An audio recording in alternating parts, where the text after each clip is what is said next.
आज हम प्रेरितों की काम 10 अध्याय पर मनन करेंगे। आपने ध्यान दिया होगा तो हम प्रभु यीशु मसीह के पुनरुत्थान के पश्चात हम प्रेरितों के काम पुस्तक पर संदेश सुन रहे हैं। प्रेरितों के काम पहला अध्याय में हमने देखा कि प्रभु यीशु मसीह अपने चेलों को आज्ञा दिया कि तुम यरूशलेम को मत छोड़ना, मेरे पिता की प्रतिज्ञा का पूरा होने की बाट जोते रहना। जब पवित्र आत्मा तुम पर उतरेगा तब तुम सामर्थ पाओगे और यरूशलेम, यहूदिया और सामरिया और पृथ्वी के छोर तक तुम मेरे गवाह ठहरोगे। प्रेरितों का काम 2 अध्याय में हमने देखा 120 लोग उपौथी कोठरी पर एक मन एक चित्त होकर प्रार्थना कर रहे थे और परमेश्वर ने अपने प्रतिज्ञा के अनुसार पवित्र आत्मा उंडेल दिया, जो आंधी और तूफान के बीच में आग के समान विश्वासियों के ऊपर आकर ठहर गया। वे पवित्र आत्मा से भर गए, परमेश्वर की महिमा करने लगे और पतरस अपने शेष 11 प्रेरितों के साथ खड़े होकर प्रभु यीशु मसीह का प्रचार किया और उनके प्रचार से लोगों के हृदय छिद गए और 3000 लोगों ने उद्धार पाया और बपतिस्मा लेकर दाहिनी की संगति प्राप्त किया। हमने प्रेरितों का काम 3 अध्याय में देखा कि जो काम प्रभु यीशु मसीह ने किया वो काम प्रेरितों के काम में अब प्रेरितों के माध्यम से आगे वो सेवकाई बढ़ता है। ये पवित्र आत्मा का कार्य है। जन्म का लंगड़ा व्यक्ति सुंदर खटर के पास बैठा रहता था और पतरस ने कहा, सोना चांदी मेरे पास नहीं है, जो मेरे पास है वो तुम्हें देता हूँ कि यीशु मसीह नासरी के नाम से उठ और चलने लग। जन्म का लंगड़ा व्यक्ति प्रभु यीशु मसीह के नाम से चंगा हो गया, उठकर चलने फिरने लगा। प्रेरितों का काम 4 अध्याय में हमने देखा कि जब प्रभु यीशु मसीह के नाम से जब सुसमाचार प्रचार का काम हुआ तो वहाँ पर विरोध चालू हो गया, वहाँ पर विरोध करना चालू हो गया। पतरस को और यूहन्ना को बंदीगृह में बंद कर दिए, उनको महासभा में लाया गया और पतरस ने कहा कि तुम्हें न्याय करो कि परमेश्वर की आज्ञा से बढ़कर, मनुष्यों की आज्ञा से बढ़कर परमेश्वर की आज्ञा का पालन करना हमारा सर्वधर्म है, हमारा कर्तव्य है। और वहाँ पर हम पाते कि लोगों का जो जीवन था वो साझे का था, उनमें कोई दरिद्र नहीं था और सब जिनकी जो आवश्यकता होती थी बांट दिया करते थे। हमने प्रेरितों का काम 5 अध्याय में देखा हनन्याह और सफीरा ने दिखावा किया, पाखंड किया कि हम भक्त हैं, प्रभु को देने वाले हैं और अपनी भूमि की संपत्ति में से कुछ अपने पास रख लिया था। परंतु पतरस ने कहा कि तुमने मनुष्यों से नहीं परंतु पवित्र आत्मा से झूठ बोला है और उनको उसी समय दंड दिया गया और हनन्याह और सफीरा दोनों की मृत्यु हो जाती है। वहाँ पर एक लकवाग्रस्त व्यक्ति को फिर से चंगाई होता है और एक चंगाई के द्वारा से 5000 लोगों ने विश्वास किया और इस प्रकार से मंडली बढ़ती गई। हमने 6 अध्याय में देखा, 6 और 7 अध्याय में स्तुपनुस के बारे में, जो जिनको भोजन की सेवकाई सौंपा गया था। स्तुपनुस परमेश्वर का एक निष्ठावान सेवक था और स्तुपनुस प्रभु यीशु मसीह का प्रचार किया। परमेश्वर इब्राहिम के जीवन में, इसहाक के जीवन में, याकूब के जीवन में काम किया और वो लोग आशीषित हुए। वो परमेश्वर आज भी हमारे जीवन में काम कर रहा है और हमें परमेश्वर हमारे प्रति विश्वास योग्य है और यदि हम परमेश्वर की आज्ञा पालन करेंगे तो परमेश्वर हमको आशीष देगा। परंतु लोगों ने स्तुपनुस को घसीट कर नगर के बाहर ले गए, उन पर पत्थरवार किया गया। स्तुपनुस ने प्रभु यीशु मसीह स्वर्ग को खुला हुआ देखा, प्रभु यीशु मसीह खड़ा हो गया उनके स्वागत के लिए और स्तुपनुस ने कहा, पिता मैं अपनी आत्मा के हाथों में सौंपता हूँ, इनको इनके अपराध को क्षमा कर दे। और उसके बाद हमने 9 अध्याय में देखा शाऊल जो एक फरीसी था, कलीसिया को सता रहा था, स्तुपनुस के वध में सहमत था और कलीसिया की दमिश्क के कलीसिया के लिए अधिकार पत्र लेकर जा रहा था। प्रभु यीशु मसीह से उनका इनकाउंटर होता है, शाऊल का जीवन बदल जाता है, वो उद्धार प्राप्त करता है और उसके बाद प्रचार करना शुरू करता है कि यीशु मसीह परमेश्वर का पुत्र है। प्रेरितों के काम 9 अध्याय में एक फरीसी का उद्धार हुआ जो पौलुस कहलाया। आज हम सीखेंगे एक अन्य जाति व्यक्ति का उद्धार होता है। अब सुसमाचार केवल यरूशलेम तक नहीं है, वो कैसरिया में चला गया, वो कुछ देश में चला गया और उसके बाद हमने देखा कि अब सुसमाचार जो है अब अन्य जातियों तक पहुंच रहा है। यहाँ पर कुरनेलियुस जो एक रोमी सूबेदार है और कैसरिया शहर में वो रोमन आर्मी का ऑफिसर था। सूबेदार का मतलब उसके नीचे में लगभग 100 सैनिक काम करते थे। एक बड़े अधिकारी है रोमन सरकार का, उनकी मिलिट्री का वो सूबेदार है और वो व्यक्ति यहूदी लोगों में बहुत ही सम्मानित था, यहूदियों के बीच में बहुत ही सम्मानित था। ऑफिसर है, सैनिक अधिकारी है और यहूदियों के बीच में बहुत ही सुनामी है, और वो एक लीडर है। वो 100 लोगों की अगुवाई कर रहा है, अपने परिवार का अगुवा है, अपने मित्रों का भी अगुवा है, एक बड़े ओहदे पर है, कोई साधारण व्यक्ति नहीं है यहाँ पर। आज हम कुरनेलियुस के जीवन से सीखेंगे कि कुरनेलियुस का चरित्र, कुरनेलियुस का गुण, कुरनेलियुस का जीवन कैसा था। एक प्रचारक ने अपने प्रचार में कहा था कि अन्य जाति के लोग मसीही लोगों से लाख गुना अच्छे हैं। अन्य जाति के लोग मसीही लोगों से लाख गुना अच्छे हैं। अब क्यों उन्होंने बोला, आज हम कुरनेलियुस के जीवन से देखते हैं। कुरनेलियुस क्रिश्चियन नहीं है, कुरनेलियुस यहूदी नहीं है, वो एक रोमी सरकार का सूबेदार अधिकारी है। वो अपने परिवार समेत, घराने समेत, वो परमेश्वर का आराधना करने वाला, परमेश्वर की सेवा करने वाला, परमेश्वर की सेवा में सहभागी बनने वाला व्यक्ति है, ईश्वर का भय मानने वाला व्यक्ति है। वो क्रिश्चियन नहीं है, उनका बपतिस्मा नहीं हुआ है, वो यहूदी भी नहीं है, वो इब्राहिम के वाचा का भागी नहीं है, परंतु उनका जीवन यहूदियों से कई लाख गुना ज़्यादा अच्छा है। और इसीलिए पूरा एक अध्याय कुरनेलियुस के लिए पवित्र आत्मा ने दिया है। कुरनेलियुस कैसा व्यक्ति था। यहाँ पर प्रेरितों के काम में शाऊल एक फरीसी का हृदय परिवर्तन हुआ। प्रेरितों के काम 10 अध्याय में कुरनेलियुस जो एक रोमी सूबेदार है और इनका एक गैर यहूदी मनुष्य है, इनका हृदय परिवर्तन होता है, इनका जीवन बदल जाता है, इनका पूरा परिवार प्रभु यीशु मसीह का अनुयायी बन जाता है। पहली बात जो 2 पद में है, वह भक्त था और अपने सारे घराने समेत परमेश्वर से डरता था और यहूदी लोगों को बहुत दान देता और बराबर परमेश्वर से प्रार्थना करता था। कुरनेलियुस ईश्वर का भय मानने वाला व्यक्ति था, गॉड फियरिंग मैन, ईश्वर का भय मानने वाला व्यक्ति। आज हम अपने आप को देखें, मैं कैसा व्यक्ति हूँ, क्या मेरे जीवन में ईश्वर का भय है। आज लोग ऐसा जीवन व्यतीत कर रहे हैं और ऐसा प्रदर्शित करते हैं कि उनके जीवन में ईश्वर का कोई भी भय नहीं है। मूर्ख ने अपने मन में कहा कोई ईश्वर नहीं है, और वो ईश्वर का भय नहीं मानने के कारण से वो बिगड़ जाते हैं, उनका चरित्र बिगड़ जाता है, उनका चाल चलन बिगड़ जाता है, उनके जीवन का तरीका बिगड़ जाता है। लेकिन जब हम ईश्वर का भय मानते हैं तो हमारा जीवन परमेश्वर की आज्ञाओं में, परमेश्वर के नज़दीकी में, परमेश्वर की इच्छा के अनुसार व्यतीत करते हैं। कुरनेलियुस गैर यहूदी होते हुए भी वो परमेश्वर का भय मानने वाला व्यक्ति था, गॉड फियरिंग मैन, परमेश्वर का भय मानने वाला व्यक्ति। अपने घराने समेत परमेश्वर से डरता था।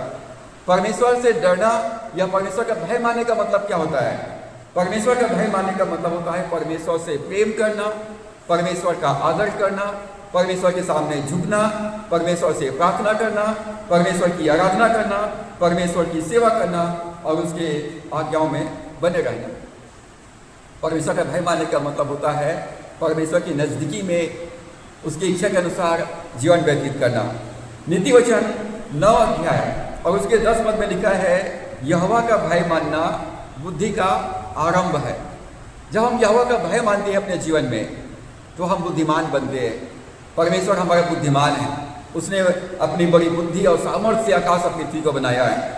जब हम ईश्वर का भय मानते हैं हम बुद्धिमान बनते हैं। दुनिया की नज़रों में भले ही हम मूर्ख गिने जाएं, लेकिन परमेश्वर की नज़रों में हम बुद्धिमान, सर्वश्रेष्ठ गिने जाते हैं।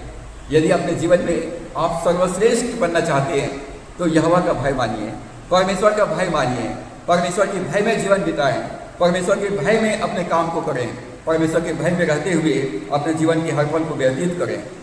यहोवा का भय मानना बुद्धि का आरंभ है और परम पवित्र ईश्वर को जानना ही समझ है। यदि आप समझदार व्यक्ति बनना चाहते हैं तो परमेश्वर को जानिए, परमेश्वर के वचन को जानिए, प्रभु यीशु मसीह को जानिए, पवित्र आत्मा को जानिए, स्वर्गदूतों को जानिए। यदि आप परमेश्वर का ज्ञान नहीं रखते हैं तो मूर्ख है। मूर्ख ने कहा कोई ईश्वर नहीं है।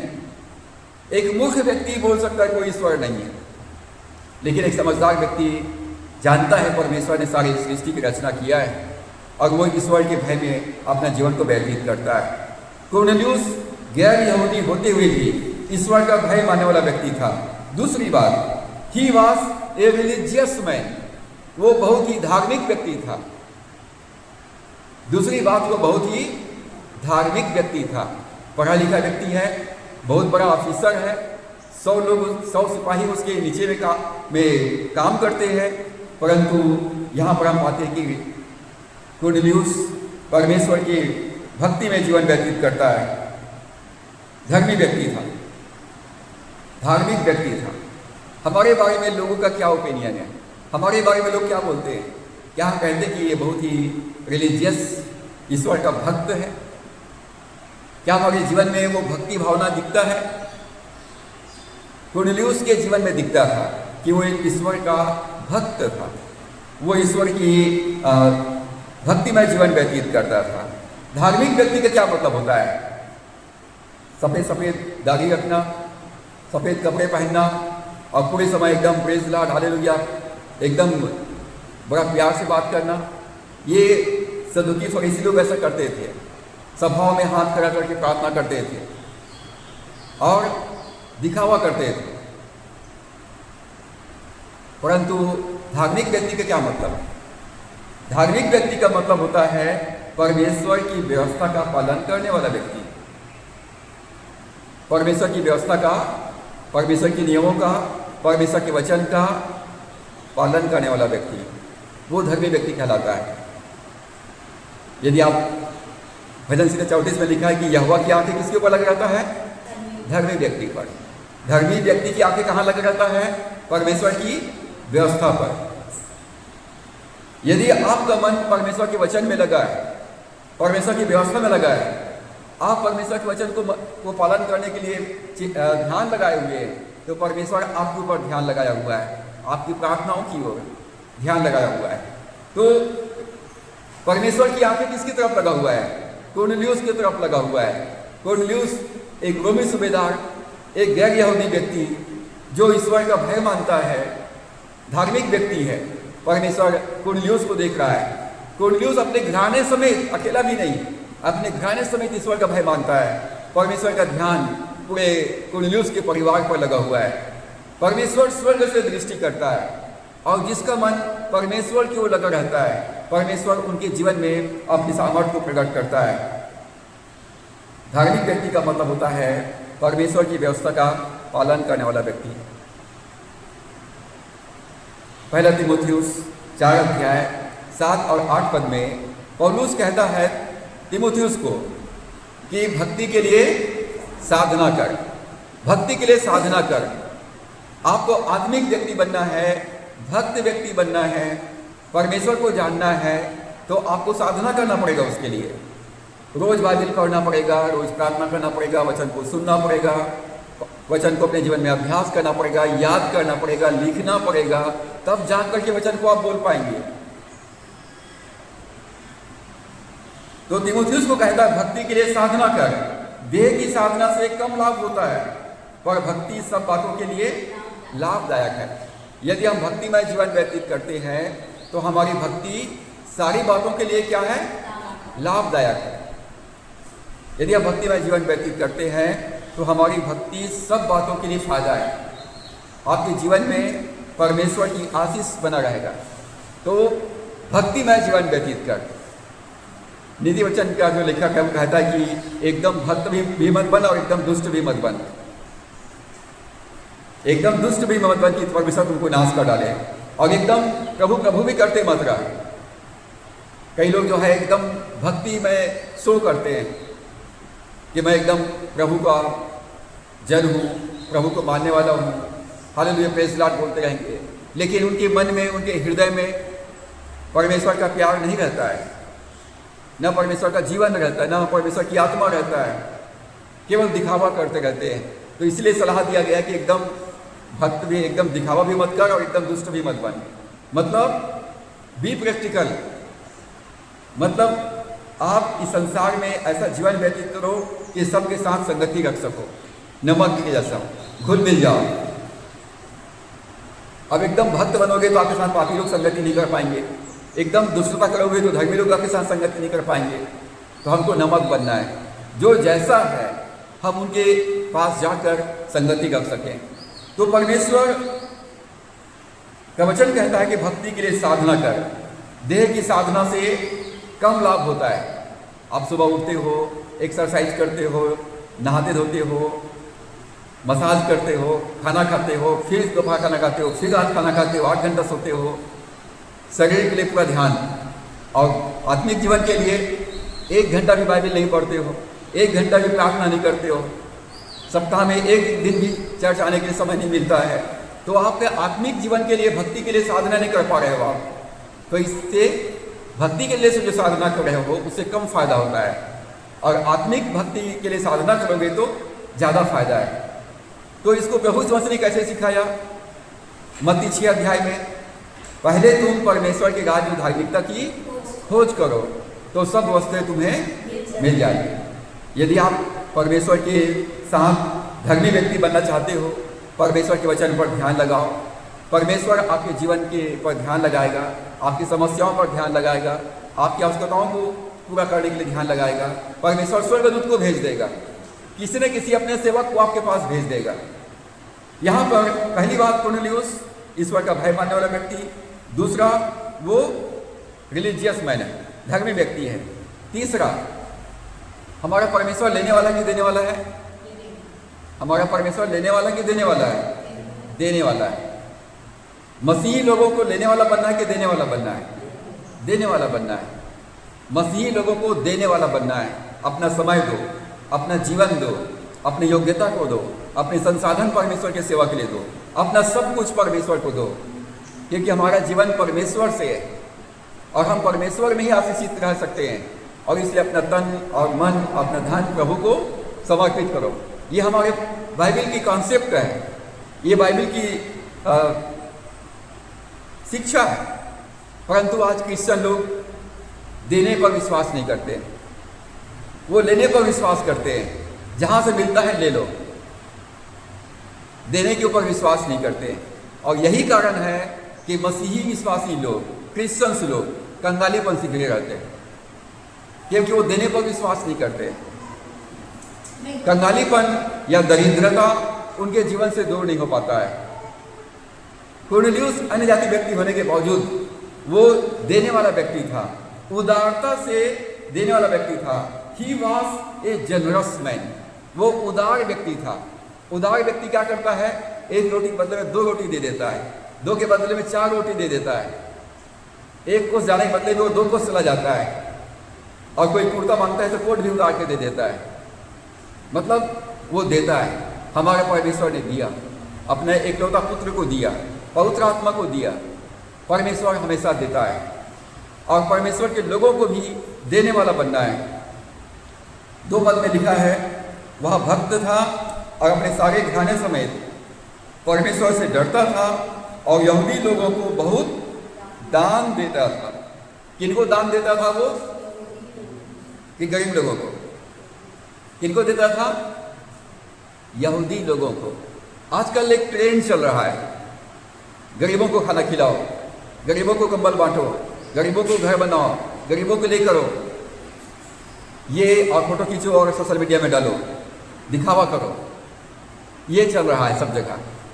लेकिन यहाँ पर कुरनेलियुस किसको दान देता था? कलीसिया को, यहूदी समाज को। क्योंकि कुरनेलियुस जानता था कि यहूदी लोग इब्राहिम के लोग हैं, इसहाक के लोग हैं, याकूब के लोग हैं, ये परमेश्वर के लोग हैं। परमेश्वर की सेवा में कुरनेलियुस अपना 10वां अंश भेंट देता था। वो गैर यहूदी है, क्रिश्चियन नहीं है, परंतु कुरनेलियुस किसको दान देता था? यहूदियों को, कलीसिया को, परमेश्वर के राज्य के बढ़ती के लिए। मुझे और आपको अपना समय, अपनी योग्यता, अपने संसाधन, अपना 10वां अंश भेंट कहाँ देना है? परमेश्वर के भंडार में। परमेश्वर कहता है कि सारा 10वां अंश मेरे भंडार में ले आओ। कहाँ देना है हमको? परमेश्वर के भवन में। लेकिन लोग अपनी कलीसिया में देना नहीं चाहते, अपनी कलीसिया में भेंट लाना नहीं चाहते। यहाँ वहाँ बांटना अच्छा लगता है, क्योंकि वहाँ पर धन्यवाद मिलता है, प्रशंसा मिलता है, और यहाँ का दान गुप्त होता है। प्रभु ने कहा, जब तू दाहिने हाथ में दान डालता है तो तेरा बायां हाथ ना जानने पाए। तुमने परमेश्वर को दिया है तो प्रतिफल परमेश्वर देगा। मैं आपको धन्यवाद नहीं दूंगा कि आपने 10 वंश ला के डाला। मैं आपको ईश्वर की ओर से आपके लिए प्रार्थना करूंगा कि प्रभु आपके बीजों को ग्रहण करे, आशीष दे और आपकी मनोकामनाएं पूरा हो। लेकिन आप परमेश्वर को दिए हो, परमेश्वर के भवन में दिए हो, तो आपको प्रतिफल परमेश्वर की ओर से मिलेगा। और यदि मनुष्यों को दिए हो आप, तो मनुष्यों की ओर से आपको आदर सम्मान और प्रशंसा मिलेगा। तो मैं मसीही लोगों को किसका आदर और प्रशंसा चाहना है? हम यदि परमेश्वर हमारी आदर करें, हमारे विश्वास का, हमारी प्रार्थना का, हमारी सेवाओं का, तो हमारे लिए सौभाग्य की बात है कि परमेश्वर हमको नाम लेकर के बुलाए। जैसा कुरनेलियुस को परमेश्वर के दूत ने जब आया उसके पास तो नाम लेकर के बुलाया, हे कुरनेलियुस, हजारों के बीच में, लाखों के बीच में, करोड़ों के बीच में 140 करोड़ तो भारत की जनसंख्या है, और कोई विश्व की जनसंख्या कितना होगा? उनमें से कुरनेलियुस को नाम को जानना, मतलब हमारे एक एक के नाम को जानना, एकदम उनके पास चला जाना, ये कितनी बड़ी बात है कि हमारा परमेश्वर का ध्यान हमारे ऊपर है। जब हम परमेश्वर की भंडार में, जब हम भेंट लेकर के आते हैं, परमेश्वर के सामने ये सुखदायक सुगंध के समान पहुंचता है और परमेश्वर ग्रहण करता है, हमारा नाम को याद करता है, और परमेश्वर जो है हमारे हित में वही दान को स्मरण करता है। वो यहूदी लोगों को बहुत दान देता था। कितना देता था? बहुत देता था, मतलब लगातार देता था, हर महीना देता था। वो चंदा नहीं देता था, मेंबरशिप फीस नहीं देता था। वो क्या देता था? उदारता के साथ, खुले हृदय के साथ परमेश्वर की सेवा में देता था। नीति वचन 19:17 में लिखा है, जो कंगाल पर अनुग्रह करता है वो यहोवा को उधार देता है। परमेश्वर पूरे ब्रह्मांड का रचयिता, पूरे सृष्टि का रचयिता, और परमेश्वर जो है गरीब से गरीब लोगों का भी चिंता करता है, और परमेश्वर गरीबों की मदद करना चाहता है। तो परमेश्वर किसी को धनी बनाएगा ताकि वो गरीबों की सहायता करे। परमेश्वर किसी को आशीषित करेगा ताकि जिनके पास नहीं है उनको मदद कर दे।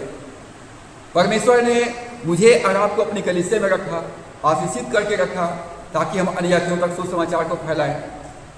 परमेश्वर को एक माध्यम चाहिए, और कुरनेलियुस परमेश्वर की भंडार में वो सेवा के लिए देता था ताकि परमेश्वर का सुसमाचार पूरी पृथ्वी तक फैलाया जा सके। जो कंगालों पर अनुग्रह करता है वो यहोवा को उधार देता है। जब आप सुसमाचार प्रचार की सेवा के लिए, गरीबों की सेवा के लिए आप भेंट देते हैं, मानो परमेश्वर को उधार देते हैं। अच्छा, परमेश्वर कितना % ब्याज देगा? हमारा बैंक 7% देता है, 8% देता है। परमेश्वर कितना % ब्याज देगा? 100%। कितना देगा? 100% रिटर्न। कोई 30 गुना, कोई 60 गुना, और कोई 100 गुना। 100 गुना। तो हमको 30 और 70 के लिए नहीं काम करना है, हमको 100% के लिए काम करना है। परमेश्वर बोलता है चाबी ले ले, मेरे भंडार का चाबी ले ले, सारा दसवांश मेरे भंडार में ले आओ, और मेरे भंडार का चाबी ले लो। जितना तुम्हारी ज़रूरत है ले लो, तुम, मैं हिसाब नहीं रखूँगा। और इसी बात को प्रभु यीशु मसीह ने लूका 6:38 में क्या कहा? दिया करो तो तुम्हें भी दिया जाएगा, जिस नाप से तुम नापते हो उसी से तुम्हारे लिए नापा जाएगा। लोग दबा दबा कर, हिला हिला कर और उभरता हुआ तुम्हारी गोद में डाल देंगे। परमेश्वर हमारी प्रार्थना को और हमारे भेंट को दोनों को स्मरण करता है। अब हम खाली उपवास रह के प्रार्थना करते हैं और हम भेंट नहीं देते हैं, बीज नहीं बोते हैं। अभी जुलाई का महीना है, बीज बोने का समय है, खेतों की सफाई करना है, जमीन को खोदना है, बीज डालना है, तब 4 महीने के बाद 100 गुना फल मिलेगा। हम केवल विश्वास करके बपतिस्मा लेकर के चर्च में मेंबर बन गए और हम परमेश्वर के राज्य में बीज नहीं बोते हैं, तो हमारा जीवन आशीषित नहीं हो सकता है। आपने खेत तो खरीद लिया, परंतु आपने बीज नहीं बोया खेत में, तो आपका खेत में क्या उगेगा? घास फूस, ऊंट कटारे उगेगा। और उसी प्रकार से हम केवल उपवास करते हैं, केवल प्रार्थना करते हैं, केवल चर्च आते हैं, केवल बाइबल पढ़ते हैं, केवल हम गीत गाते हैं, लेकिन हम देने पर विश्वास नहीं करते हैं, आपका जीवन आशीषित नहीं हो पाएगा। आपके आजू बाजू के लोग आशीष पा रहे हैं, लेकिन आपका भूमि बंजर रहेगा। क्यों? आपने बीज नहीं डाला। तो दिया करो, तुम्हें भी दिया जाएगा। कुरनेलियुस का भेंट कहाँ तक पहुँच गया? स्वर्ग तक पहुँच गया। यहाँ जो हम भेंट डालते हैं, इसके स्वर्गदूत लोग परमेश्वर के पास लेके जाते हैं, और स्वर्गदूत बताते हैं कि फलाना ने ये भेंट डाला, फलाना ने ये भेंट डाला, फलाना ने ये डाला, फलाना ने ये डाला है। एक एक का नाम सहित स्वर्गदूत पूरा कच्चा चिट्ठा सामने ला के रख देता है। फलाना व्यक्ति चर्च में आया था, फलाना व्यक्ति चर्च में नहीं आया था, फलाना व्यक्ति चर्च में वचन को सुना, फलाना ने नहीं सुना। ये सारा रिपोर्ट कौन बताता है परमेश्वर के पास? स्वर्गदूत बताते हैं। और इसलिए जब चर्च में आते हो तो एकदम सावधान रहो, हल्के में बिल्कुल मत लो। प्रभु ने कहा मैं अपनी कलीसिया बनाऊंगा, और जहाँ 2 या 3 मेरे नाम से इकट्ठे होते हैं उनके मध्य में मैं मौजूद रहता हूँ। परमेश्वर अपने मंदिर में, समस्त पृथ्वी उसके सामने शांत रहे। तो जब परमेश्वर के भवन में आते हैं तो सावधानी के साथ में आए। सुलेमान ने सलाह दिया है, जब तू परमेश्वर के भवन में जाए तो सावधानी के साथ में जाए, क्योंकि हमारे एक एक गतिविधियों पर किसका ध्यान है? स्वर्गदूतों का। और स्वर्गदूत पूरा रिपोर्ट परमेश्वर तक पहुंचा देते कि आज वेस्लियन चर्च धन्य आश्रम में क्या क्या हुआ, कौन कौन आए थे, और उनका क्या क्रियाकलाप था, क्या क्या भेंट डाला गया। ये भेंट परमेश्वर के पास स्वर्ग में स्वर्गदूत पहुंचा देते हैं। और यीशु मसीह महायाजक, वो हमारा जो महायाजक यीशु मसीह है, वो परमेश्वर तक पहुंचा देते हैं। और जितना आपने बीज बोया है उसके अनुसार आपको प्रतिफल परमेश्वर देगा। कुरनेलियुस, अगली बात, निरंतर प्रार्थना करने वाला व्यक्ति था। वो दान भी देता था और प्रार्थना करता था। वो भक्त था, अपने सारे घराने समेत परमेश्वर से डरता था, यहूदी लोगों को बहुत दान देता और बराबर परमेश्वर से प्रार्थना करता था। बराबर का मतलब क्या होता है? लगातार, नियमित रूप से, अनुशासन के साथ। जैसे बराबर स्कूल जाते हैं, बराबर ड्यूटी जाते हैं, 1 मिनट भी आगे पीछे नहीं होता है, 5 मिनट भी आगे पीछे नहीं होता है। बराबर का मतलब होता है एकदम टाइम पे, अनुशासन के साथ, डिसिप्लिन के साथ वो प्रार्थना करता था। तो निरंतर प्रार्थना करने वाला व्यक्ति था। उसके दान और प्रार्थना को परमेश्वर ने याद किया, स्मरण किया कि कुरनेलियुस मेरा भाई मानता है, मेरे व्यवस्था पर ध्यान लगाता है और बराबर भेंट लगा देता है और प्रार्थना करता है। परमेश्वर कहता है कि अब मुझे इनके पूरे घराने को इसका प्रतिफल देना है कि ये मेरा संतान बन जाए, ये स्वर्ग राज्य का भागी बन जाए, ये उद्धार पाए और इनका पूरा घराना आशीषित हो जाए। तो कुरनेलियुस अन्य जाति होते हुए भी निरंतर प्रार्थना करने वाला व्यक्ति था। तो हमको अपनी प्रार्थना में बीज को शामिल करना है, अपनी प्रार्थना में बीज को शामिल करना है। आप यदि अपने जीवन में आशीषित होना चाहते हो तो जो भी आमदनी पर आप प्राप्त करते हैं, जो भी आशीष ईश्वर आपको देता है, आप परमेश्वर का धन्यवाद का भेंट प्रभु को दें। अपनी प्रार्थनाओं में बीज को शामिल कीजिए। कुरनेलियुस प्रार्थना करता था और उदारता के साथ, खुले हृदय के साथ भेंट भी दिया करता था। उसकी केवल प्रार्थना को परमेश्वर ने स्मरण नहीं किया, उसकी दान और उसकी प्रार्थना दोनों को परमेश्वर ने स्मरण किया। बाइबल में लिखा है, पहला थिस्सलुनीकियों 5:17 पद में, निरंतर प्रार्थना में लगे रहो। संसार का सारा सिस्टम फेल हो जाएगा, परंतु प्रार्थना कभी फेल नहीं होगा। प्रार्थना का उत्तर परमेश्वर 3 प्रकार से देता है। कभी कभी तुरंत देता है, कभी कभी परमेश्वर कहता है इंतजार करो, और कभी कभी परमेश्वर कहता है कि ठीक से प्रार्थना करो। मांगो, ढूंढो और खटखटाओ। आपकी प्रार्थना का उत्तर अवश्य मिलेगा। और इसलिए हिम्मत नहीं हारना है, निराश नहीं होना है और प्रार्थना में लगे रहना है। प्रार्थना में लगे रहने का मतलब परमेश्वर को अपनी बातें बताते रहना है, परमेश्वर से बात करते रहना है। 5वीं बात, कुरनेलियुस अपने परिवार का अगुवा है। कुरनेलियुस अपने परिवार का याजक है। कुरनेलियुस अपने परिवार के साथ, अकेला नहीं, वो अकेला चर्च नहीं आता है, अकेला प्रार्थना नहीं करता है, अकेला ईश्वर के साथ नहीं चलता है, परंतु अपने घराने समेत माई पिल्ला। जैसे इसराइली लोगों ने मिस्र देश से निकला तो कैसे निकले? माई पिल्ला, घराने समेत, पत्नी, बच्चे, सब लोग। परमेश्वर की आराधना, परमेश्वर की सेवा हमको अपने घराने समेत करना है। कोर्नेलियुस अपने परिवार का अगुवा है। वो घराने समेत परमेश्वर का भय मानता था, परमेश्वर की उपासना करता था। कोर्नेलियुस अपने पूरे परिवार को भक्ति में चलाया, अपने पूरे परिवार को। मुझे अपने परिवार को प्रभु के बारे में सिखाना ये मेरा प्रथम ड्यूटी है। अपने पूरे परिवार को रविवार के दिन वो चर्च गए कि नहीं गए, रोज बाइबल पढ़े कि नहीं पढ़े, रोज दुआ किए कि नहीं किए, इस बात को चेक करना ये मेरा ड्यूटी है, क्योंकि मैं अपने परिवार का याजक हूँ, अपने परिवार का अगुवा हूँ, अपने परिवार का मुखिया हूँ। और ये एक मुखिया में ये बात लिखा जाता है कि अपने पूरे घराने को, परिवार को परमेश्वर के भय में चलाए, नहीं तो अपना बाइबल उठाए और अकेला चले आए। ऐसा नहीं है। कोर्नेलियुस, आप स्वर्ग अकेला जाना चाहते हो या अपने पूरे परिवार के साथ जाना चाहते हो?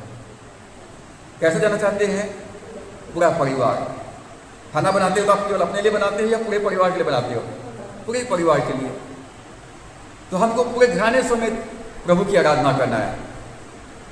जब कनान में इस्राएली लोगों ने प्रवेश किया और यहोशू अपने संदेश में सारे इस्राएलियों से कहता है, यदि तुम्हें परमेश्वर की सेवा करना बुरा लगता है तो आज तुम चुन लो कि तुम किसकी सेवा करोगे, क्योंकि तुम्हारे पूर्वज लोग महानदी के उस पार दूसरे देवी देवताओं की उपासना करते थे।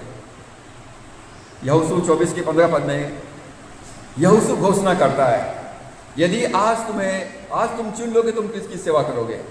यदि परमेश्वर से प्रार्थना करना, परमेश्वर की आराधना करना, परमेश्वर की सेवा करना तुम्हें बुरा लगता है तो आज तुम चुनाव कर लो कि तुम किसकी सेवा करोगे। परंतु मैं अपने घराने समेत यहोवा ही का सेवा करूँगा। तो हमको पूरे घराने समेत परमेश्वर की आराधना करना है। निर्गमन 23 अध्याय 25 पद में लिखा है, तू अपने परमेश्वर यहोवा की उपासना करना, तू अपने परमेश्वर यहोवा की उपासना करना, तब वो तेरे अन्न जल पर आशीष देगा और तेरे बीच से रोग दूर करेगा।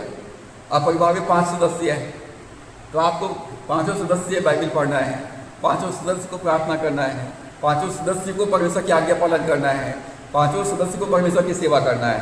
तो 5 की कमाई पर ईश्वर की आशीष होगी और 5 लोग तंदुरुस्त रहेंगे। और परिवार में केवल एक व्यक्ति बाइबल पढ़ रहा है, प्रार्थना कर रहा है, 4 लोग मौज कर रहे हैं, तो वहाँ पर पूरा घराना आशीषित नहीं होगा। तुम अपने परमेश्वर यहोवा की आराधना करना, उपासना करना, तब आपकी कमाई पर आशीष देगा और आपके बीच से सारे रोग बीमारी को परमेश्वर दूर करेगा। 6वीं बात, कोर्नेलियुस परमेश्वर का आज्ञाकारी व्यक्ति था। कोर्नेलियुस परमेश्वर का आज्ञाकारी व्यक्ति था। वचन को सुनने से विश्वास मिलता है, वचन को पढ़ने से ज्ञान मिलता है और वचन का पालन करने से आशीष मिलता है। यदि आपको विश्वासी बनना है, वचन को सुनो। यदि आपको ज्ञानवान बनना है, बाइबल पढ़ो। और यदि आप आशीषित होना चाहते हो तो वचन का पालन करो। आप क्या चाहते हो? मैं विश्वासी बनना चाहता हूँ तो मैं रोज बाइबल सुनता हूँ। मैं ज्ञानवान बनना चाहता हूँ, सबसे अधिक बुद्धिमान व्यक्ति बनना चाहता हूँ तो मैं रात और दिन बाइबल पढ़ता हूँ। मैं सबसे ज़्यादा आशीषित होना चाहता हूँ तो मैं वचन का पालन करता हूँ। मैं तीनों चाहता हूँ। आशीषित है वह पुरुष, प्रकाशित वाक्य 1 अध्याय के 3 पद में, आशीषित है वह व्यक्ति, धन्य वह जो वचन को पढ़ता है, वचन को सुनता है और वचन पर चलता है। केवल विश्वास से काम नहीं चलेगा, केवल बुद्धि से काम नहीं चलेगा। हमको परमेश्वर के वचन को सुनना भी है, पढ़ना भी है और मानना भी है। जो वचन को सुनता और मानता है वो बुद्धिमान व्यक्ति है जिसने अपने घर चट्टान पर बनाया है। आज मसीही विश्वासी या क्रिश्चियन लोग परमेश्वर की प्रतिज्ञाओं को क्यों प्राप्त नहीं कर पाते हैं? परमेश्वर की आशीष अपने जीवन में क्यों प्राप्त नहीं कर पाते हैं? जब भजन 23 में परमेश्वर कहता है, मैंने तेरे दुश्मनों के सामने, तेरे विरोधियों के सामने मेज लगा दिया है, तो उस मेज से अपने हिस्से का आशीष क्यों नहीं ले पाते? उसका एक ही कारण है, आज्ञा का पालन ना करना, आज्ञा पालन नहीं करना, बलवा करना, विद्रोह करना, अपनी मनमानी करना, अपनी मर्जी के अनुसार चलना, और इसीलिए परमेश्वर की प्रतिज्ञाओं को अपने जीवन में प्राप्त नहीं कर पाते। यदि अपने जीवन में बाइबल की लिखी बातों को पूरा भक्ति में देखना चाहते हैं, आशीषित होना चाहते हैं, तो आज्ञा पालन कीजिए। कुरनेलियुस परमेश्वर की आज्ञा का पालन करने वाला व्यक्ति था। अब कुरनेलियुस धर्मी व्यक्ति है, धार्मिक व्यक्ति है, यहोवा का भय मानने वाला व्यक्ति है, प्रार्थना करने वाला व्यक्ति है, उदारता से दान देने वाला व्यक्ति है। कुरनेलियुस अपने घराने का समेत परमेश्वर के साथ चलने वाला व्यक्ति है। और तब परमेश्वर ने कुरनेलियुस के पास अपने स्वर्गदूत को भेजा। किसको भेजा? स्वर्गदूत को भेजा। एक पुरुष जब भी स्वर्गदूत आएगा तो महिला के रूप में नहीं आएगा। किस रूप में आएगा? पुरुष के रूप में आएगा। प्रभु यीशु मसीह, परमेश्वर, स्वर्गदूत, इनके लिए जेंडर या इनका लिंग नहीं है, ठीक है। लेकिन जब भी प्रकट होंगे तो ये पुरुष के रूप में आएंगे, स्त्री के रूप में नहीं आएंगे। इस बात का ध्यान रखेंगे। स्वर्गदूत हमेशा एक पुरुष के रूप में ही आएंगे, महिला के रूप में नहीं आएंगे। प्रभु यीशु मसीह, परमेश्वर पिता, आप जब प्रार्थना करते हो तो क्या सोचते हो? परमेश्वर पिता मतलब वो पुरुष है, ठीक है, स्त्री के रूप में नहीं है। तो यहाँ पर एक पुरुष उनके पास आ खड़ा हुआ। 3 पद में लिखा है, उसने दिन के तीसरे पहर के निकट दर्शन में स्पष्ट रूप से देखा। दर्शन का मतलब क्या होता है? जैसे आप टीवी चालू करते हैं और वहाँ पर दुनिया भर के दर्शन आप करते हैं, तो उनके दिमाग में, उनके सोच में, उनके विचारों में, आत्मिक क्षेत्र में वो दर्शन में देखा। क्या देखा? कि परमेश्वर का एक स्वर्गदूत उसके पास भीतर आकर कहता है, हे कुरनेलियुस। दर्शन में देखा एक पुरुष आया घर में जहां वो है, और कुरनेलियुस को नाम लेके बुलाता है, हे कुरनेलियुस। उसने उसे ध्यान से देखा। कैसे देखा? ध्यान से देखा। कौन है ये? कुरनेलियुस ने पहचान लिया ये स्वर्गदूत है, क्योंकि स्वर्गदूत की पहचान क्या है? स्वर्गदूत एकदम बुढ़े होंगे, एकदम बच्चे होंगे। कैसे होंगे वो? स्वर्गदूत एकदम जवान होंगे, खूबसूरत होंगे, एकदम तेजस्वी होंगे, शक्तिशाली होंगे, बुद्धिमान होंगे, एकदम परमेश्वर के समान तेजस्वी होंगे, तेजोमय होंगे। उनके वचनों में शांति होगी, उनके उपस्थिति में मानव परमेश्वर को उपस्थिति को महसूस करेंगे। तो कुरनेलियुस ने कैसे देखा? ध्यान से देखा, और उसने जाना कि ये स्वर्गदूत है, और तब डर कर कहा, हे प्रभु क्या है? स्वर्गदूत मानव परमेश्वर के समान उपस्थित था। तो कुरनेलियुस बहुत ही आदर के साथ, भक्ति के साथ, नम्रता के साथ, जबकि वो बहुत बड़ा अधिकारी है, हे प्रभु क्या है? तो उसने कहा, तेरी प्रार्थनाएं और तेरी दान स्मरण के लिए परमेश्वर के सामने पहुंचाए। 2 बातें स्वर्गदूत ने कहा। पहली बात, कुरनेलियुस को लगातार प्रार्थना कर रहा है, लगातार यहूदियों को भेंट देता है। तेरी प्रार्थना और तेरी भेंट को परमेश्वर ने ग्रहण किया है, स्मरण किया है। दूसरी बात, अब क्या कर दूं? और अब याफा में मनुष्य भेजकर समौन को, जो पतरस कहलाता है, बुलवा ले। समौन कौन है? यरूशलेम की कलीसिया का पादरी है, यरूशलेम की कलीसिया का मुख्य पासवान है। और वो कहाँ है अभी? याफा नगर में। याफा नगर में किसके यहाँ है? समौन चमड़े का धंधा करने वाले के यहाँ अतिथि है। वो कहाँ पर ठहरा हुआ है? समौन चमड़े के धंधा करने वालों के यहाँ मेहमान के रूप में है, गेस्ट है, जिसका घर समुद्र के किनारे है। समौन चमड़े के धंधा करने वाले का घर कहाँ पर है? समुद्र के किनारे में। स्वर्गदूत पूरा पता बताता है तुमको किसके बुलाना है। समौन जो पतरस कहलाता है, किसके घर में है? समौन चमड़े के धंधा करने वाले के घर में। उसका घर कहाँ पर है? समुद्र के किनारे में, याफा नगर में। पूरा पता स्वर्गदूत ने बताया है। परमेश्वर हमारे जीवन में हमको पूरी बातें बताता है, स्पष्ट बतलाता है। जब परमेश्वर हमसे बात करेगा परमेश्वर आपको एक एक चीज बताएगा।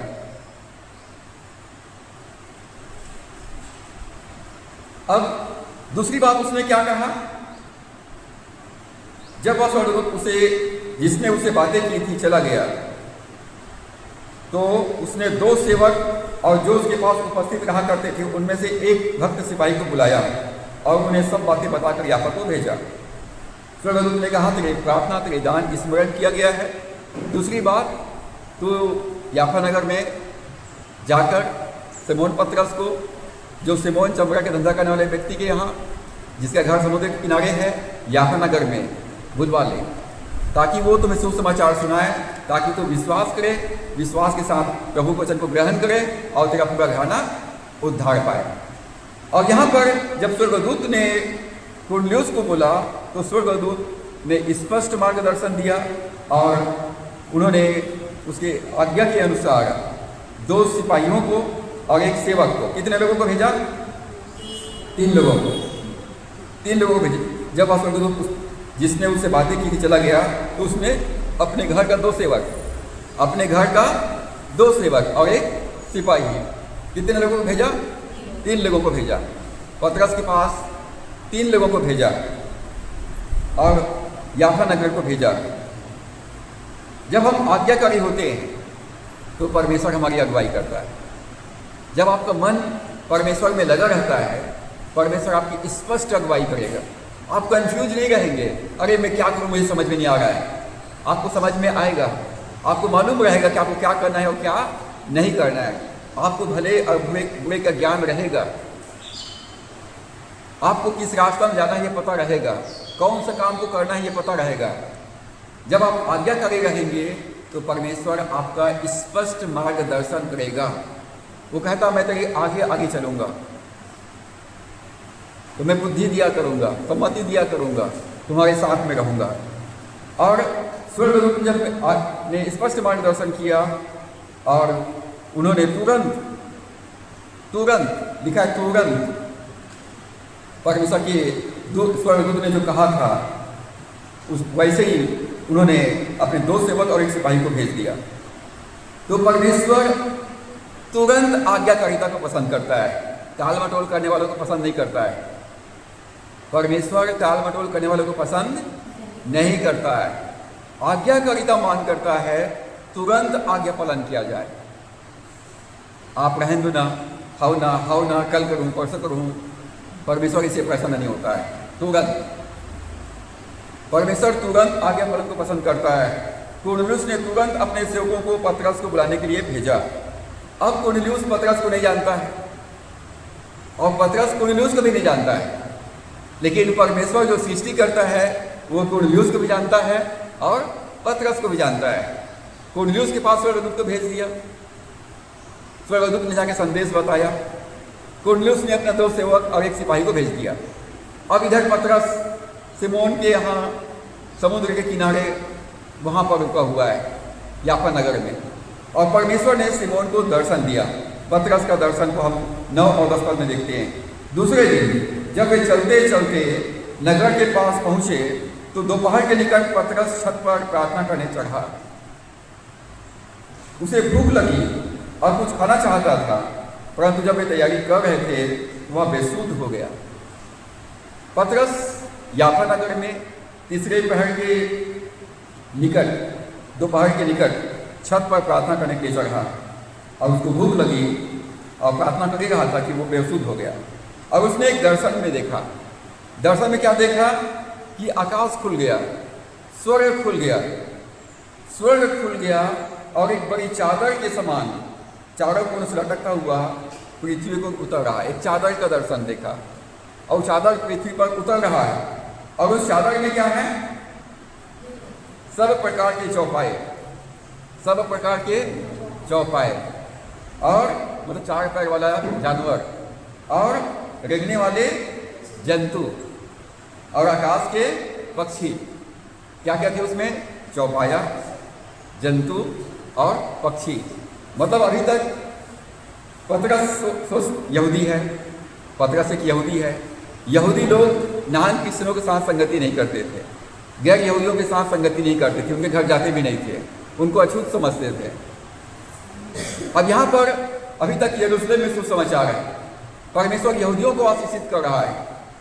परमेश्वर पतरस को तैयार कर रहा है कुरनेलियुस के पास जाने के लिए। और परमेश्वर दर्शन में पतरस से कहता है कि पतरस उठ, मार और खा। पतरस को भूख लगा हुआ है। पतरस से कहता है उठ, मार और खा। तो मछुआरा है, मछली नॉनवेज है। तो यहाँ पर पक्षी भी है, चौपाया भी है, जंतु भी है, जो तो पसंद है उठ, मार और खा। तो पतरस ने कहा नहीं प्रभु, कदापि नहीं, क्योंकि मैंने कभी कोई अपवित्र वस्तु, अशुद्ध वस्तु नहीं खाई है। इसका मतलब वहाँ पर बहुत सारे जानवर थे जिसको पतरस कभी खाया नहीं है। तो पतरस को बोलता है उठ, मार और खा। और ये ऐसा 3 बार हुआ, ऐसा 3 बार हुआ। तो परमेश्वर ने कहा जिसे परमेश्वर ने शुद्ध ठहराया है उसे तो अशुद्ध मत का। जिसे परमेश्वर ने शुद्ध ठहराया है उसे तो अशुद्ध मत का। 16 पद में 3 बार ऐसा ही हुआ। तब वह तुरंत पात्र आकाश पर उठा लिया गया। पूरे सृष्टि को परमेश्वर ने बनाया है, चाहे यहूदी हो या गैर यहूदी हो, सब परमेश्वर के द्वारा से सृजे गए। सुसमाचार यहूदियों के लिए भी है और गैर यहूदियों के लिए भी है।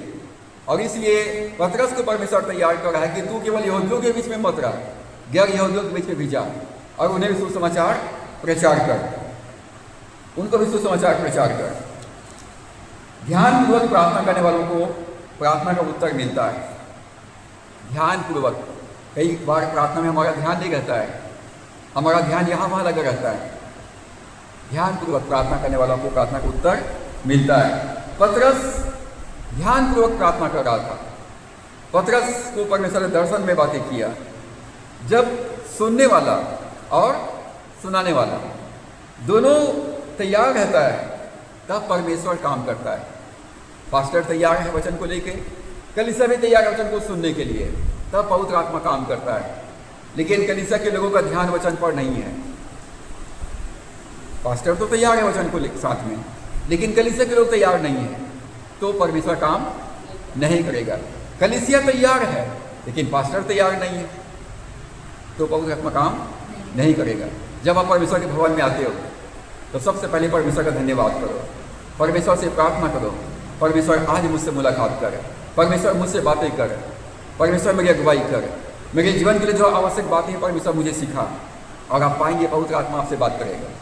उस दिन का वचन आपके लिए होगा और आप खाली लौट करके नहीं जाओगे, परमेश्वर को अपने साथ लेके जाओगे। पूरे भरपूर भोजन आपको मिलेगा। तो वचन को सुनने वाला और वचन को सुनाने वाला जब दोनों तैयार रहेगा तब परमेश्वर काम करेगा। कुरनेलियुस तैयार है, अब परमेश्वर ने पतरस को तैयार कर दिया। वचन को सुनने वाला कुरनेलियुस, सुनाने वाला पतरस, दोनों तैयार हो गया। परमेश्वर वहाँ पर काम करने के लिए अब तैयार है। पतरस सोचता है कि परमेश्वर यहूदियों का उद्धार करेगा। उनके मन में यह है कि परमेश्वर यहूदियों का उद्धार करेगा। अपने मन में एक धारणा बना लिया है, पहले से ही वो सोच के बैठा हुआ है। और इसलिए परमेश्वर उनको तैयार किया दर्शन के द्वारा से। मैं केवल इब्राहिम इसहाक का ही परमेश्वर नहीं हूँ, मैं उन सब का परमेश्वर हूँ जो दूर दूर में रहते हैं। मैं पूरे ब्रह्मांड का, मैं सबका प्रभु। और इसलिए जो सुसमाचार सुनेंगे वो उद्धार पाएंगे। अब सुसमाचार सुनने के लिए सुनाने वाला भी चाहिए। सुनेंगे तो विश्वास करेंगे, विश्वास करेंगे तो प्रभु का नाम लेंगे, प्रभु का नाम लेंगे तो उद्धार पाएंगे। और इसलिए जो सुसमाचार प्रचार करते हैं उनके पाँव बहुत ही सुहावने होते हैं, क्योंकि विश्वास सुनने से और सुनना परमेश्वर के वचन से होता है। परमेश्वर पूर्ण धारणाओं को तोड़ता है। जो कुछ परमेश्वर ने शुद्ध ठहराया है उसे तो अशुद्ध मत का। पवित्र आत्मा के मार्गदर्शन में निर्णय लेना चाहिए, अपने समझ का सहारा ना लेना, वरन संपूर्ण मन से यहोवा पर भरोसा रखना, उसी को स्मरण करके सब काम करना, तब वो तुम्हारे लिए सीधा रास्ता निकालेगा। पवित्र आत्मा की अगुवाई में चलिए।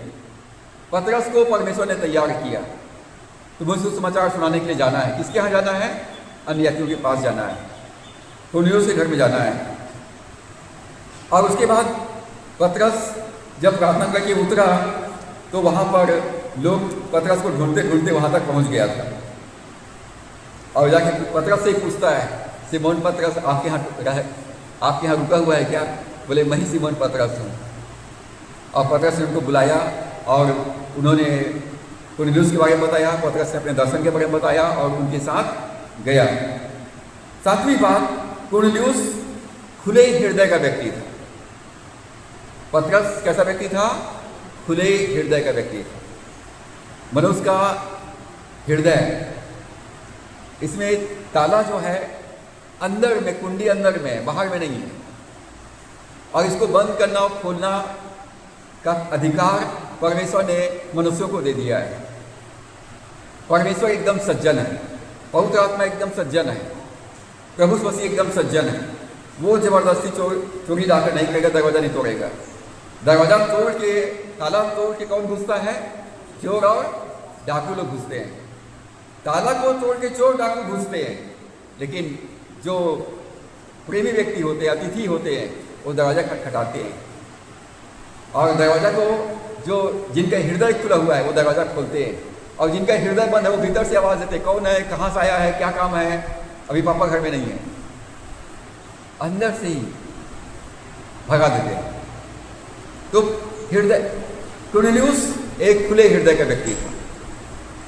जब अपना हृदय को खुला रखेंगे परमेश्वर के लिए, पवित्र आत्मा के लिए, परमेश्वर के राज्य के लिए, परमेश्वर आपके जीवन में प्रवेश करेगा, आपके भीतर प्रवेश करेगा और परमेश्वर आपको आशीष प्रदान करेगा। कुरनेलियुस कहता है 33 पद में, मैंने तुरंत तेरे पास लोगों को भेजा। उसका हृदय सीखने के लिए, वचन को स्वीकार करने के लिए तैयार था। परमेश्वर द्वारा भेजे गए लोगों को ग्रहण किया। पतरस को उसने स्वीकार किया। एक यहूदी व्यक्ति आया है, ईसाई व्यक्ति आया है, लेकिन अन्य जाति होते हुए भी कुरनेलियुस ने उसे दिल से ग्रहण किया, नम्रता के साथ उसके चरणों में गिर पड़ा। पतरस ने कहा, मैं भी तेरे जैसा मनुष्य हूँ, इतना सम्मान मुझको मत दे। तो कुरनेलियुस का हृदय खुला हुआ था, उसने पतरस को स्वीकार किया। परमेश्वर का सुसमाचार प्रचार स्वर्गदूत नहीं कर सकते। सुसमाचार प्रचार का काम स्वर्गदूत नहीं कर सकते। सुसमाचार प्रचार का काम परमेश्वर ने अपने सेवकों को दिया है, विश्वासियों को दिया है। जाओ प्रचार करो, जाओ प्रचार करो। स्वर्गदूत आपके साथ जाएंगे, आपकी रक्षा करने के लिए, आपकी जरूरतों को पूरा करने के लिए। प्रभु के वचन को लेकर खड़ा होएंगे, स्वर्गदूत चारों तरफ छावनी बना के खड़ा रहेंगे। आप सुसमाचार प्रचार की सेवा में सहभागी होंगे, स्वर्गदूत आपके घर में आपकी रक्षा करते रहेंगे, पहरेदारी करते रहेंगे। ये परमेश्वर की सुसमाचार प्रचार की सेवा में मदद करने वाले लोग हैं। शैतान को बोलता है इनको छूना मत। पूरे समय स्वर्गदूत आपके रात और दिन पहरेदारी करते रहेंगे। लेकिन यदि आप परमेश्वर की सेवा में सहभागी नहीं हो तो स्वर्गदूतों की सेवकाई आपके जीवन में सक्रिय नहीं रहेगा। आप दुष्ट आत्माओं के तांडव को झेलते रहेंगे, आप पूरे समय परेशानियों में घिरे रहेंगे, बीमारियों से घिरे रहेंगे, अभाव से घिरे रहेंगे। क्यों? आपका मन परमेश्वर में लगा ही नहीं है, आपका हृदय परमेश्वर के लिए बंद है, अंदर से ताला लगा दिए हैं और चाबी अपने पास रखे हो। प्रभु कहता मैं तेरे द्वार पर खड़ा खटखटा रहा हूँ, मेरे लिए द्वार खोलोगे मैं तुम्हारे भीतर प्रवेश करूँगा, तुम्हारे साथ संगति करूँगा। कुरनेलियुस परमेश्वर के वचन का भूखा था। कुरनेलियुस परमेश्वर के वचन का भूखा था। प्रभु ने कहा धन्य है वे जो धार्मिकता की भूखे और प्यासे हैं, क्योंकि तृप्त किए जाएंगे। वचन के भूखे हो, परमेश्वर के भूखे हो, पवित्र आत्मा के भूखे हो, परमेश्वर आपको तृप्त करेगा। कुरनेलियुस परमेश्वर का भूखा प्यासा था। परमेश्वर ने उसको तृप्त करने के लिए पतरस को भेजा। परमेश्वर का, अगली बात, कुरनेलियुस परमेश्वर के वचन का सुनने वाला व्यक्ति था। कुरनेलियुस परमेश्वर के वचन का सुनने वाला व्यक्ति था। परमेश्वर बोलता है ताकि उसके लोग सुने, समझे, विश्वास करे, ग्रहण करे और आज्ञा पालन करे और आशीष पाए। मैं कहता हूँ परमेश्वर मुझसे बातचीत कर। जब मैं बाइबल पढ़ने के लिए बैठता हूँ तो मैं कहता हूँ प्रभु मुझसे बातचीत कर, पवित्र आत्मा मुझसे बातचीत कर, तो बाइबल के लिखने वाला वचन का प्रकाशन मुझको दे। और परमेश्वर मुझसे बात करता है, एक एक वचन बात करता है, एक एक वचन मेरे हृदय पर छप जाता है। परमेश्वर के वचन का सुनने वाला व्यक्ति था। 10 अध्याय के 33 पद में वो कहता है तब मैंने तुरंत तेरे पास लोग भेजे और तूने भला किया जो आ गया, अब हम सब यहाँ परमेश्वर के सामने है, ताकि जो कुछ परमेश्वर ने तुझसे कहा है उसे सुने। कुरनेलियुस कहता है हम सब परमेश्वर के सामने में हैं, और जो कुछ परमेश्वर ने तुझसे कहा है वो हम सुनने के लिए तैयार हैं। जब कलीसिया में आते तो परमेश्वर से कहें, परमेश्वर मैं सुनने के लिए तैयार हूँ, मुझसे बातचीत कर। मेरा हृदय परमेश्वर खुला हुआ है, मेरे जीवन में आ, बहुत ज़्यादा मेरे जीवन में आ। तो परमेश्वर आपके भीतर प्रवेश करेगा, आपसे बातें करेगा, परमेश्वर आपकी अगुवाई करेगा। यहाँ पर हम देखते हैं कि कुरनेलियुस वचन को सुनने के लिए उत्साही है। क्या आप परमेश्वर वचन को सुनने के लिए ऐसी उत्साही हैं? परमेश्वर वचन को सुनने के लिए क्या आप उत्साही हैं? विश्वास आता है सुनने से, और सुनना परमेश्वर के वचन से होता है। बार बार सुनना है। कितने बार सुनना है? लगातार सुनते रहना है, सुनते रहना है, सुनते रहना है, सुनते रहना है, सुनते रहना है। विश्वास आता है सुनने से, सुनने से, सुनने से, सुनने से, सुनने से, और सुनना मसीह के वचन से होता है। कितने बार सुनना है? लगातार, बार बार वचन को सुनते रहो, वचन को सुनते रहो। संसार की नहीं सुनना है, शैतान की नहीं सुनना है, अपने शरीर की नहीं सुनना है, वचन की सुनना है। अगली बात, कुरनेलियुस परमेश्वर का सच्चाई का खोजी व्यक्ति, परमेश्वर का खोज करने वाला व्यक्ति था। 30 और 31 पद को हम पढ़ते हुए लिखा है, कुरनेलियुस परमेश्वर का खोजी था, और इसलिए परमेश्वर ने स्वर्गदूत को भेजा, और स्वर्गदूत उसके सामने खड़ा हो गया, और स्वर्गदूत ने उसको संदेश दिया। पहली बात की प्रार्थना, तेरी भेंट स्वीकार कर लिया गया है, और दूसरी बात, तू पादरी को बुला ले। पतरस जो समुद्र के किनारे समोन चमड़े के धंधा करने वाले व्यक्ति की यहाँ पाहुन है, उसको बुला ले। वो तुम्हें सुसमाचार सुनाएगा, तुम विश्वास के साथ वचन को ग्रहण करेगा और उद्धार पाएगा, पवित्र आत्मा पाएगा। तो यहाँ पर कुरनेलियुस सच्चाई का खोजी व्यक्ति था। परमेश्वर को सच्चाई से ढूंढा और उसने उसे पाया। यिर्मयाह 29 के 13 पद में परमेश्वर वचन में लिखा है, तुम मुझे ढूंढोगे और पाओगे भी, क्योंकि तुम अपने संपूर्ण मन से मेरे पास आओगे। तुम मुझे ढूंढोगे और पाओगे भी, क्योंकि अपने संपूर्ण मन से आओगे। क्या परमेश्वर आपसे मुलाकात करता है? जब आप बाइबल पढ़ते हो तो क्या पवित्र आत्मा आपसे बात करता है? क्या जब चर्च आते हो तो प्रभु यीशु मसीह आपसे मुलाकात करता है? क्या आपको लगता है कि परमेश्वर मुझसे बात कर रहा है? परमेश्वर कहता है, तुम मुझे ढूंढोगे और पाओगे भी, क्योंकि तुम अपने संपूर्ण मन से मेरे पास आओगे। जब आप संपूर्ण मन से आओगे, परमेश्वर आपसे हर संडे मुलाकात करेगा, हर संडे आपसे बात करेगा, आपको आशीष देगा। अगली बात, कुरनेलियुस परमेश्वर का विश्वासी व्यक्ति था, परमेश्वर पर विश्वास करने वाला व्यक्ति था। केवल वचन को सुनने वाला नहीं, परंतु वचन पर विश्वास करने वाला व्यक्ति था। 43 और 44 पद में लिखा है, उसकी सब भविष्यवक्ता गवाही देते हैं कि जो कोई उस पर विश्वास करेगा उसको उसके नाम के द्वारा पापों की क्षमा मिलेगी। पतरस ये बातें कही रहा था कि पवित्र आत्मा वचन के सब सुनने वालों पर उतर आया। कुरनेलियुस वचन को सुनने के लिए तैयार था। पतरस ने बताया यीशु मसीह के बारे में, और जब पतरस ने कहा कि जो कोई यीशु मसीह पर विश्वास करेगा परमेश्वर के पापों को क्षमा करेगा और पवित्र आत्मा का वरदान देगा, तो पतरस प्रचार कर ही रहा था, और पवित्र आत्मा कुरनेलियुस के ऊपर, उनके पूरे घराने के ऊपर उतर आया। क्योंकि पतरस कैसा व्यक्ति, कुरनेलियुस कैसा व्यक्ति था? विश्वासी व्यक्ति था। वचन को जब सुनेंगे आप, विश्वास के साथ सुनेंगे, परमेश्वर की आत्मा वचन को आपके जीवन में पूरा करने के लिए उतर आएगा, वचन को दृढ़ करने के लिए उतर आएगा। वचन को विश्वास के साथ पढ़ें, विश्वास के साथ सुने, विश्वास के साथ ग्रहण करें, विश्वास के साथ आज्ञा पालन करें। पवित्र आत्मा आपके जीवन में सक्रिय हो जाएगा वचन को पूरा करने के लिए। जो कोई उस पर विश्वास करेगा उसे पापों की क्षमा मिलेगी और उस पर पवित्र आत्मा उतर आएगा। पेंतुकोस के दिन पतरस के प्रचार से लोगों के हृदय छिद गए, और उन्होंने पतरस से और शेष प्रेरितों से पूछा, हे साहिबों, उद्धार पाने के लिए हम क्या करें? तो पतरस ने कहा, मन फिराओ, सुसमाचार पर विश्वास करो, अपने पापों की क्षमा के लिए यीशु मसीह के नाम से बपतिस्मा लो, तो तुम पवित्र आत्मा का वरदान पाओगे। यहाँ पर कुरनेलियुस विश्वास किया, उसका हृदय पहले से तैयार है, पवित्र आत्मा पहले आ गया, बपतिस्मा बाद में लिया उन्होंने। यहाँ पर पवित्र आत्मा पहले आ गया, पानी का बपतिस्मा बाद में लिया उन्होंने। और यहाँ पर हम पाते हैं प्रभु ने कहा कि जाओ सुसमाचार प्रचार करो, जो विश्वास करे बपतिस्मा ले उनका उद्धार होगा। तो यहाँ पर कुरनेलियुस एक विश्वासी व्यक्ति था। विश्वास की प्रार्थना, धर्मी जन की प्रार्थना खोलती है सारे बंधन को। स्वर्ग का परमेश्वर, स्वर्ग का द्वार कुरनेलियुस के लिए, उसके परिवार के लिए खुल गया। उनका प्रार्थना, उनका विश्वास स्वर्ग के दरवाजे को खोल दिया। स्वर्गदूत आ गए, पतरस आ गया, पतरस ने प्रचार किया, वचन को सुनते सुनते पवित्र आत्मा उनके जीवन में आ गया।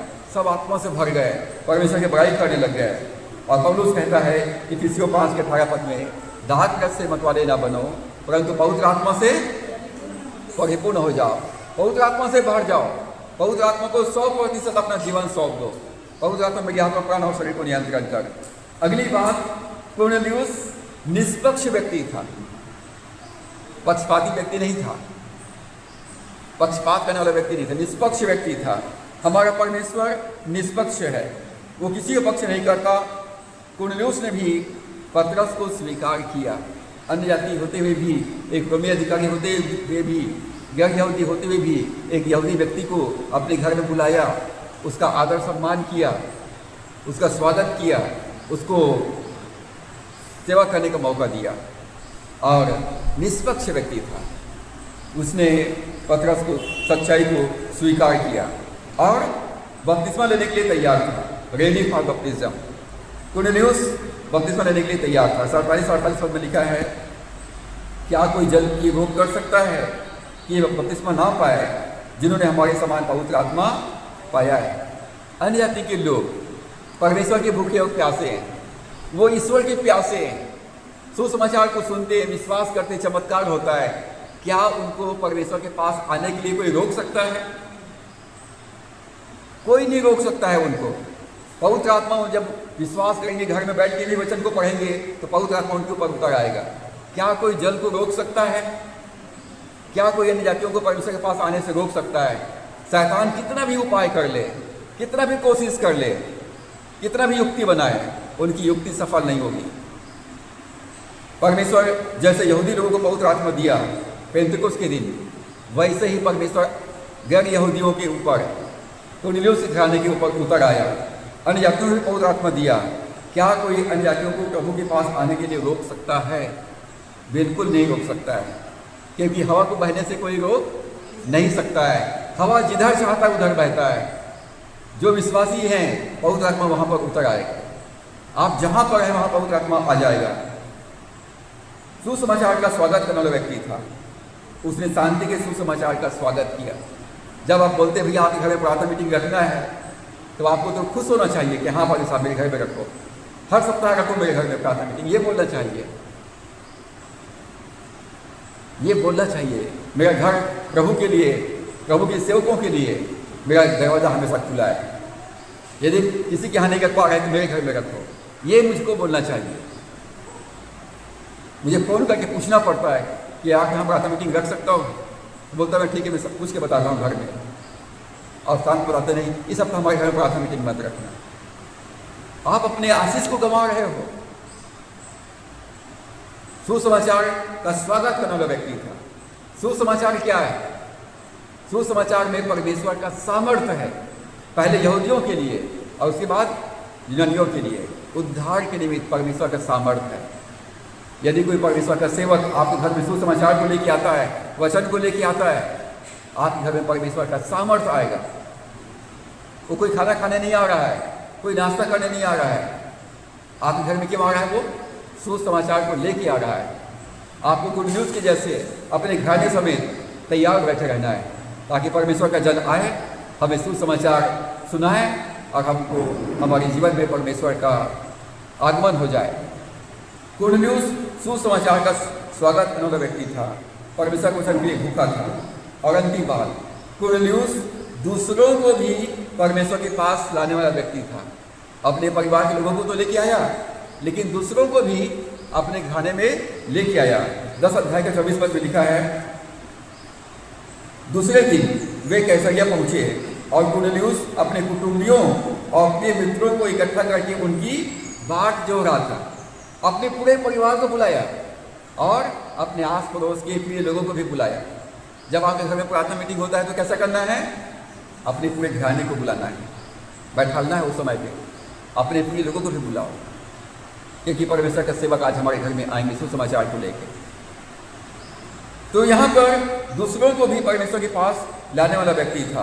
कुरनेलियुस अपने रिश्तेदारों, अपने प्रिय मित्रों को बुलाया, उसकी अगुवाई में पूरा परिवार प्रभु को स्वीकार किया। कुरनेलियुस एक रोमी सैनिक था, एक सूबेदार था। उसका हृदय परमेश्वर के लिए खोज में था, परमेश्वर के लिए खुला हृदय था, एक विश्वासी व्यक्ति था, परमेश्वर की भय मानने वाला, परमेश्वर की सेवा करने वाला व्यक्ति था। परमेश्वर कुरनेलियुस से मुलाकात किया और उसको पवित्र आत्मा से भर दिया। कुरनेलियुस का पूरा घराना उद्धार पाया, उसका घर अब विश्वास का घर बन गया, परमेश्वर का मंदिर बन गया, उसका घर अब एक चर्च बन गया, हाउस ऑफ गॉड बन गया, परमेश्वर का घर बन गया। उनके पूरे घराने के लोग परमेश्वर की उपस्थिति से भर गए, एक आशीषित व्यक्ति बन गया। तो परमेश्वर अनुग्रह करे कि हम कुरनेलियुस के जैसा हमारा गुण हो, कुरनेलियुस के जैसे हमारे चरित्र हो, कुरनेलियुस के जैसे हमारा कार्य हो, ताकि हमारे जीवन से हमारे पूरा परिवार, हमारे पूरा घराना, हमारा पूरा मित्र लोग आशीष पाए। तो परमेश्वर इन वचनों के द्वारा से हम सबको बहुतायत की आशीष प्रदान करें।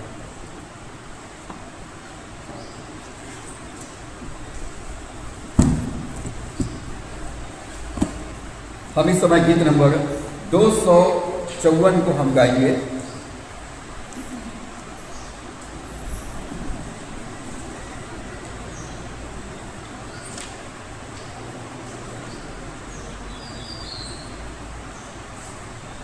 तीन 350 को हम गाएंगे और अपना अपना भेंट प्रभु को समर्पित करेंगे। गीत नंबर 350। पापों के बोझ से क्या बचोगे तुम, यीशु में गुण, यीशु में गुण। पापों के बोझ से क्या बचोगे तुम, यीशु में गुण, यीशु में गुण।